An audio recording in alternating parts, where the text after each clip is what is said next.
சிறுபான்மையினர் மொத்தமும் வந்து திமுகவில் சேரக்கூடிய நிலை பாஜக அதிமுக கூட்டணி வச்சப்ப இருந்தது. நான் சேலஞ்ச் பண்ணி சொல்ல, நீங்க ஆதாரம் தான் காட்டுங்க. ஒரு தேமுதிக தொண்டனாவது எனக்கு இந்த கூட்டணி பிடிக்கலன்னு சொல்லிட்டு வெளியேறினா, நீங்க அப்படி ஏறி இருக்கிறான் வெளியே எங்கேயாவது வேற ஒரு கட்சியில சேர்ந்து இருக்கிறாங்கன்னா நீங்க யூ கேன் ஷோ. அந்த மாதிரி ஒரு தொண்டனும் இல்லை. எனக்கு சில தேமுதிக தொண்டர்கள் இன்ஸ்டாகிராம்லயும் ஃபேஸ்புக்லயும் வந்து மெசேஜ் அனுப்புறாங்க, வாழ்த்துக்கள் நம்மெல்லாம் வந்து ஒன்று சேர்ந்திருக்கோம் அப்படின்னு சொல்லிட்டு ஒரு பூரிப்பான மனநிலையில தேமுதிக தொண்டர்களும் சரி திமுக தொண்டர்களும் சரி இருக்கிறாங்க. இல்லை, அது காரணம் நான் ஒன்று சொல்கிறேன். 2012 பிப்ரவரி மாதம் சட்டமன்றம் நடக்குது. அம்மையார் ஜெயலலிதா அவர்கள் முதலமைச்சர். அவரை எதிர்த்து கேள்வி கேட்டு துணிச்சல் மிக்க ஒருவராக கேப்டன் அன்னைக்கு எதிர்த்து கேள்வி கேட்டார் அம்மையார் ஜெயலலிதா அவர்களை நேருக்கு நேர.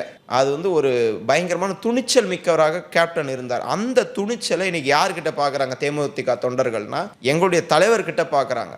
ஒரு துணிச்சலான ஒரு முதலமைச்சரா ஒன்றிய அரசு அதாவது எவ்வளவு வந்து வஞ்சகத்தோடு செயல்பட்டாலும் அவர்களை எதிர்த்து நின்று உங்களுக்கு நான் அடிபணிய மாட்டேன், ஒரு நாள் ஓய மாட்டேன், தமிழ்நாட்டை தலைகுனிய விட மாட்டேன் என்று ஒற்றை குரலாக நிற்கிற முத்துவேல் கருணாநிதி ஸ்டாலினுக்கு பின்னால் தேமுதிக வந்திருக்குது என்பது பல பேருடைய தூக்கத்தை கெடுத்திருக்கும். இன்னைக்கும் சொல்றோம், இன்னும் நிறைய பேர் வரவிருக்கிறாங்க. நான் வந்து போற போக்குல அவங்க வராங்களா, அவங்க இல்ல அவங்களையும் கூட்டிட்டு வராங்க.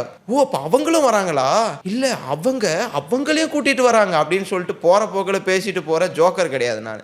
அப்படி சொல்லினே இருந்தவங்க எல்லாம் இன்னைக்கு ஒரு கட்சி கூட நாங்க வந்து கதவை திறந்தே வச்சுக்கிறோம் அப்படின்னு கதவை திறந்து வச்சா நாஞ்சில் சம்பத்தும் செங்கோட்டையனும் போய் உக்காந்துக்கிறாங்க.